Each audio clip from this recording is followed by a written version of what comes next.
తాకట్లో ఉన్న మీ బంగారాన్ని విడిపించి ఆ రోజు ధరకే కొనబడుతుంది ఆచారి గోల్డ్.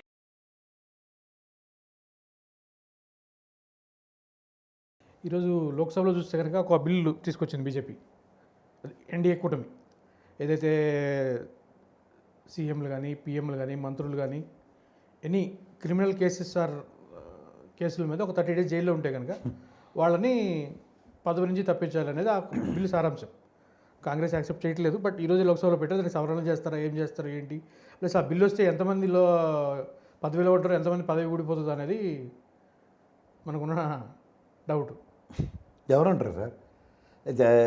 70 సంవత్సరాలు దాటిన తర్వాత రాజీనామాలు చేయాలి, రాజకీయాలు చేయదంటే నరేంద్ర మోడీ గారు ఒక డిఫరెంట్ స్ట్రాటజీ ఆప్ చేసి ఈ విధమైన కార్యక్రమంకి ఏమైనా తెరలేపారా?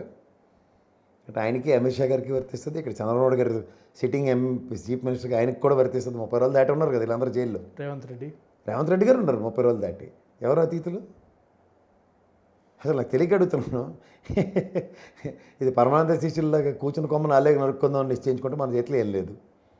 90% అది రాజకీయ నాయకుల మీద ఎన్నెన్ని క్రిమినల్ కేసులు ఉన్నాయి, ఎలాంటి కేసులు ఉన్నాయి అందరూ చదువుతూనే ఉన్నాం, చూస్తూనే ఉన్నాం.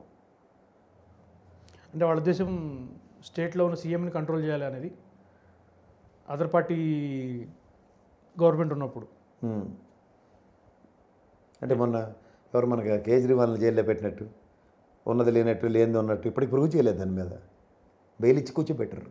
అలాగే అందరికీ జగన్మోహన్ రెడ్డి బెయిల్ మీద ఉన్నాడు, చంద్రబాబు నాయుడు గారు బెయిల్ మీద ఉన్నారు, అమిత్ షా గారు అండ్ మోడీ గారు కూడా బెయిల్ మీద ఉన్నట్టే లెక్క నా దృష్టిలో.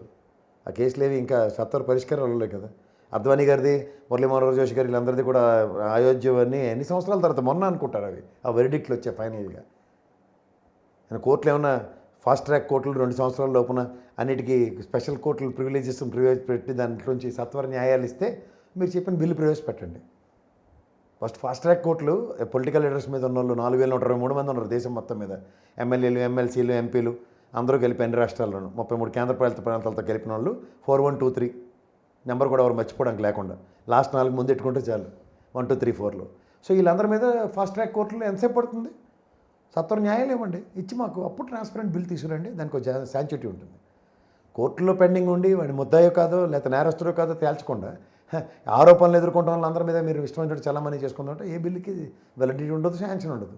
కేవలం నోటి మాటిగా ఆ బిల్లు చేసి కేవలం కక్షపూరితంగా, ముఖ్యంగా కక్షపూరితంగా. సో ఇక్కడ మీకు పొలిటికల్ వెంజెంటాలో ఇప్పుడు బీఆర్ ఎలక్షన్ ఓడిపోయే ముందు నితీష్ కుమార్కి ఇచ్చే జోల్ట్ అదే, ఎత్తేమంటావు లోపలికి, ఎత్తేమంటావు అని. కొన్ని హత్య ఆరోపణల కేసులు అలాంటివన్నీ ఆయన మీద ఉన్నాయి. సో ఇట్లన్నిటి మీద ఏముంటాయి?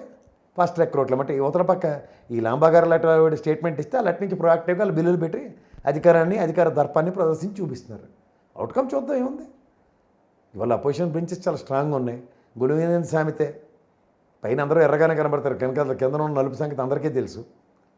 వాళ్ళే ఎంతమంది దాన్ని డిఫెండ్ చేస్తారో మూడో కంటికి తెలియకుండా బిల్లును రిజెక్ట్ అయ్యేలా ఎలా చేస్తారో చూడండి. అవును, వాళ్ళకి ఎఫెక్ట్ అవుతుంది కదా, అందరికీ ఎఫెక్ట్ అవుతుంది. ఓన్లీ అమిత్ షా, మోడీ అందరినీ ఆడిస్తూ ఉండాలి ఎవరికి కావాలంటే వాళ్ళకి. దాంట్లో పీఎం కూడా ఇంక్లూడ్ చేశారు కానీ పీఎం మీదకి ఇక పెట్టలేరు కేసులు, పెట్టలేరు. వాళ్ళ గవర్నమెంట్ కాబట్టి వాళ్ళు ఏదైనా చేసుకోవచ్చు. రాజకీయమైన శివశాసనం అనుకున్నట్టుగా పెట్టుకుందాం అనుకుంటే బిల్లులు వాటి యొక్క ఔన్నత్యం, వాటి యొక్క పూర్వపరాలు కేవలం ముఖ్యమంత్రులు నిర్వహించడానికి మీ దగ్గర ఉన్న సిబిఐ, ఈడీ చాలు. లేదా లేని లిక్కర్ క్యాష్ కేజ్రీవాల్ అటువంటి లోపట్టడానికి ఎలా ఉపయోగపడిందో అలాంటివి చాలు. అభూత కల్పనలో కేసులు పెట్టినా దానికి అతిగతి లేదన్న విషయం అందరికీ తెలిసిపోయింది. ఇంకేముంది? రాబోయే తమిళనాడు ఎలక్షన్స్లో వాళ్ళని ఎలా నిర్వహించాలి, బీహార్ ఎలక్షన్లో నితీష్ కుమార్ని ఎలా కంట్రోల్ చేయాలి, ఇవే ప్రాథమిక చేయాలి.